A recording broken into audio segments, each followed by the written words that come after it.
आमच्याशी कोणी बोलत नाहीये, आम्ही कुणाशी बोलत नाही, हा विषयच नाही. म्हणजे चर्चेलाच तो विषय आमच्यात नाही. तुम्ही टी व्हीवर आणि वर्तमानपत्रात अनेक वेळा बघते आणि मला गंमती वाटते.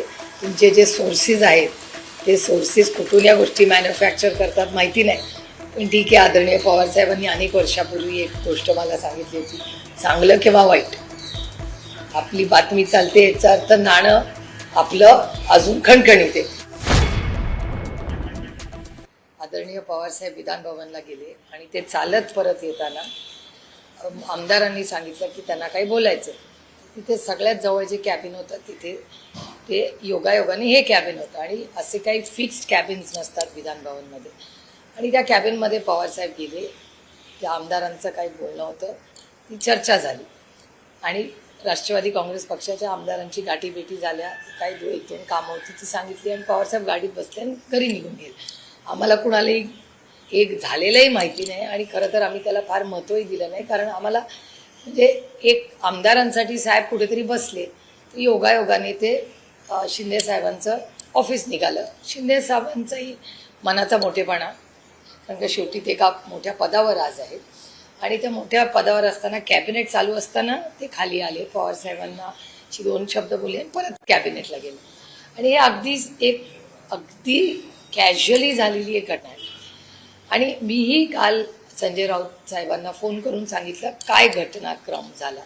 त्याच्यामुळे मला असं वाटतं की हे गैरसमजानी कोणीतरी कदाचित राऊत साहेबांना चुकीची माहिती दिली असेल, त्याच्यामुळे ते काल बोलले असते.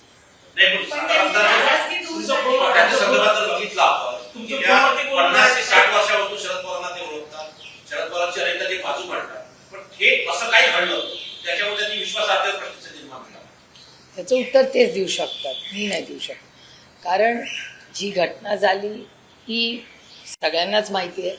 त्याचबरोबर ही जी घटना झाली त्याच्याबरोबरच्या ज्या गोष्टी आहेत त्या राऊत साहेबांना मीच काल स्वतः फोन करून सांगितलेल्या आहेत.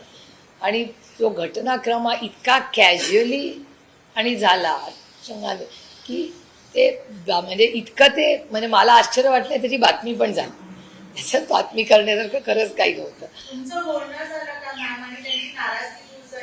हो, मी अर्थात ते मिसअंडरस्टँडिंग कसं होतं, काही काही गोष्टी ना म्हणजे out of proper storm in a teacup असं येते की एखादी घटना झाली जी कदाचित कोणाच्या ध्यानीमनी आली नसती, त्याची एवढी मोठी बातमी झाली आणि त्या बातमीतून कदाचित त्यांच्या मनात गैरसमज झाले असतील, ते दुखावले गेले असतील आणि जेव्हा त्यांना वास्तव कळलं तेव्हा दुखवण्याचा प्रश्नच नव्हता. एक प्रश्न याला धरून असा आहे की म्हणजे जेव्हा अजित पवार तुमच्या पक्षातून गेले होते आणि त्यानंतरच्या एक साधारण 15 ते 20 दिवसातच उद्धव ठाकरे, आदित्य ठाकरे त्यांचे काही आमदार हे अजित पवारांना भेटले होते त्यांच्या दालनात, पण तेव्हा तुमच्या पक्षात कोणाची टीका करत. कसं आहे, ही गोष्ट खरी आहे की माननीय उद्धवजी आणि त्यांची सगळी टीम ही दादा जेव्हा आम्हाला सोडून NDAत गेला त्याच्या 17व्या दिवशी उद्धवजी जाऊन दादाला भेटून आले होते. हे वास्तव आहे, तुम्ही म्हणताय हे बरोबर आहे. पण असं आहे, मी असा त्याचा अर्थ काढला की उद्धवजी हे मुख्यमंत्री राहिलेले आहेत, तेव्हा आमदारही होते ते, आणि दादा हे उपमुख्यमंत्री आहेत. त्याच्यामुळे एका संविधानिक पदासाठी शुभेच्छा देणं हे मला काही त्याच्यात गैर वाटलं नाही. आणि ठीक आहे ना, तेवढं म्हणजे आम्ही ते समजून घेतलं. त्याचं कारण असं की ठीक आहे की म्हणजे दादानी एक निर्णय घेतला होता तो आम्हाला अयोग्य वाटला आणि ज्या पद्धतीने त्या घटना झाल्या होत्या तेव्हा म्हणजे जसं आदरणीय पवारसाहेबांना एका अध्यक्षपदावरनं ज्या पद्धतीने काढलं होतं तेव्हा आम्हालाही तो धक्काच होता. पण ठीक आहे, उद्धवजी काही महाराष्ट्राच्या हितासाठीच कदाचित भेटायला गेले असतील असं आम्ही आमच्या मनाची समजूत काढली आणि आम्ही काही बोललो नाही. आणि एका सशक्त लोकशाहीमध्ये डायलॉग हा असलाच पाहिजे या मताची मी आहे आणि हे संस्कार आमच्यावर कैलासवासी यशवंतराव चव्हाण साहेबांनी केलेले.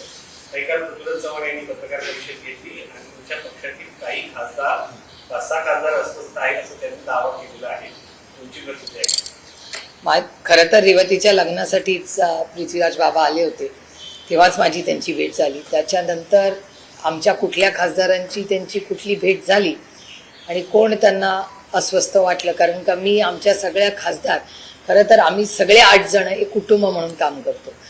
रोज कुठल्या ना कामानिमित्त कशानिमित्त आम्ही 8 जण अखंड एकत्रच असतो. आम्ही आमच्या फॅमिलीज काही ना काहीतरी कामं, कुणाचा प्रवास, काही ना काहीतरी चालूच असतं. त्यामुळे आम्ही 8 ॲज अ युनिट, मला तरी वाटत नाही की पृथ्वीराज बाबांना आमच्यापैकी कोणी भेटलंय, पण अर्थातच ते या राज्याचे ज्येष्ठ नेते, त्यांच्या कानावर काही गोष्ट आली असेल तर माझी नैतिक जबाबदारी आहे की मी त्यांना फोन केला पाहिजे आणि विचारलं पाहिजे की काय झालंय. आणि आमचे 6 खासदार, जे एक तर आमच्या पक्षात कोणी नाराज नाही आणि आम्ही एक कुटुंब म्हणून राहतो, त्याच्यामुळे घराच्या बाहेर जाऊन एक तर कोणी नाराज नाही आणि असला तरी तो बाहेर जाऊन बोलणार. मी तुम्हाला सांगू, गेले 12 वर्ष माझा शपथविधी तुम्ही करता. म्हणजे माननीय मोदी साहेबांचं सरकार आल्यापासून माझ्याबद्दल चर्चा त्याला 12 वर्ष होते. त्याच्यामुळे मला आश्चर्य वाटतं की 12 वर्ष तुम्हाला कसा काय कंटाळणे आला हा प्रश्न विचार. पण तुमची काही चर्चा होती की भाजपसोबत तुम्ही सत्तेत जाणार आहात का? काही आमच्याशी कोणी बोलत नाहीये, आम्ही कुणाशी बोलत नाही, हा विषयच नाही. म्हणजे चर्चेलाच तो विषय आमच्यात नाही. तुम्ही टीव्हीवर आणि वर्तमानपत्रात अनेक वेळा बघते आणि मला गंमती वाटते.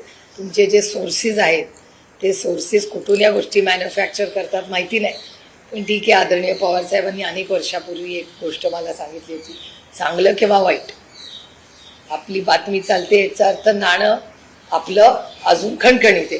त्यामुळे असा मी विचार करते आणि पुढे जाते. मर्जरच्या संदर्भात काही चर्चा सुरू आहे, कारण वेगवेगळे प्रश्न समोर येत आहेत, त्याचं एकदा तुम्ही बोलून टाकलं म्हणजे सोपं आहे. कुठल्या मर्जर बद्दल?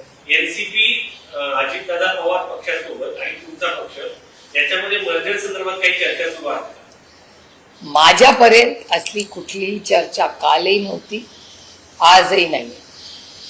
दादा असताना दादा, मी आणि जयंतराव आणि त्यांच्या पक्षातले काही नेते, आज मला कुठली उणी काढायची नाही, काही जुनं मला काढायचं नाही, कारण का मी वास्तव, आय लिव्ह द मोमेंट, त्या क्षणात. मी इतिहासात रमत नाही. त्याच्यामुळे दादा होता तोपर्यंत दादाची इच्छा होती, हे वास्तव आहे. दादाला आम्ही सगळे एक व्हावं ही दादाची अतिशय मनापासून इच्छा होती. आम्ही अनेक वेळा भेटलो होतो आणि आम्ही एकत्र येणार आणि पुढे काय करायचं हे आमचं आणि दादाचं ठरलं होतं. आता दादा आज नाही, त्याच्यामुळे मला तो विषय काढायचा नाही. माझा भाऊ आता गेला, त्याच्यामुळे मला त्या इतिहासात रमायचं नाही. आता आम्ही आमच्या मार्गाने, ते त्यांच्या मार्गाने. पाल पवार आणि सुरेंद्र पवार वगळता बाकी जे नेते आहेत त्यांच्याकडचे ते आता विलीनीकरणाला राजी झाले, पवार साहेबांच्या भेटी घेत आहेत असं सांगितलं जात आहे. काय सत्य आहे? आदरणीय पवार साहेबांना कोणीही भेटलेलं नाही. प्रफुल्लभाई अनेक वेळा आमच्या घरी गेले 60-50 वर्ष येत आहेत, तसे ते कधीतरी येतात, कधी लपून छपून येत नाही. सुनील तटकरे एकदा आले होते, पण जसे सुनील तटकरे आले तसे भुजबळ साहेबही आलेले आहेत मागे.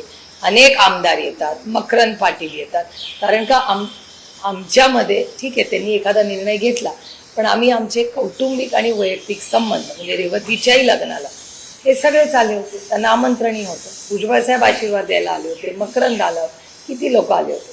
फक्त हसन मुश्रीफ आले नव्हते, बाकी सगळेच आले होते आणि सगळ्याच पक्षाचे लोक आले होते. त्याच्यामुळे मला असं वाटतं की जे काय 2-3 वर्षापूर्वी झालं, मी मूव्ड ऑन आणि माझ्या त्यांना शुभेच्छा आहेत आणि आम्ही आमच्या घरामध्ये समाधानी आहोत आणि सुखी. काँग्रेसमध्ये देखील विलीनीकरणाच्या संदर्भामध्ये सातत्याने चर्चा होतात, या संदर्भात देखील तुम्ही एकदा भाष्य करू नका. काय विषय? राष्ट्रवादी काँग्रेस शरदचंद्र पवार हा कुठेही विलीनीकरणच्या चर्चेत नाही. काँग्रेसकडून कुठलाही प्रस्ताव आम्हाला नाही, आम्ही काँग्रेसला प्रस्ताव दिलेला नाही. आणि आमचे आणि काँग्रेसचे अतिशय प्रेमाचे जिव्हाळ्याचे संबंध कालही होते, आजही आहेत आणि उद्याही राहतील. म्हणजे मी दिल्लीला आल्यावर दरवेळीच मी प्रियंका गांधींची वेळ मागते. शक्य असेल तर आम्ही नक्की भेटतो.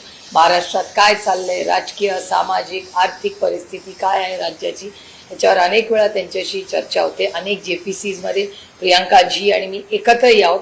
त्याच्यामुळे मग काँग्रेस आणि राष्ट्रवादीच्यामध्ये काय चर्चा झाली पाहिजे किंवा राहुलजींची मी वेळ घेते आणि त्यांच्याशी संपर्क साधून काय साधारणपणे राज्यात चाललेलं आहे किंवा देशात चाललंय त्याची चर्चा अनेक वेळा आमच्या सगळ्यांमध्ये होते. आमचे अतिशय जिव्हाळ्याचे प्रेमाचे संबंध आहेत. राहुलजीही रेवती आणि सारंगला देईल आशीर्वाद द्यायला असं खडके साहेब असतील हे सगळे आले होते आणि त्याच्यामुळे आम्ही एक मित्र पक्ष म्हणून आम्ही कालही एकत्र होतो, आजही येऊ आणि उद्याही. याशिवाय खासदार अस्वस्थ आहेत हे काही खरं आहे का तुमच्या मते? खासदार अस्वस्थ आहेत. 8 खासदार अस्वस्थ आहेत, कधी 4, कधी 2, कधी 3. म्हणजे मला असं विचाराल ना तर त्यातली गंमत पण निघून गेली. कारण आम्ही 8 खासदार कालही एकत्र होतो, आजही एकत्र आणि उद्याही राहू. आणि आम्ही 8 खासदार जो काही निर्णय घेऊ, आम्ही 8 खासदार जो निर्णय घेऊ तो एकत्र 8 जणांतच असेल, तो 8 जणांचाच असेल जो काही निर्णय आहे. आणि आम्ही 8ही जण जिथे आहोत तिथे समाधानी आहोत.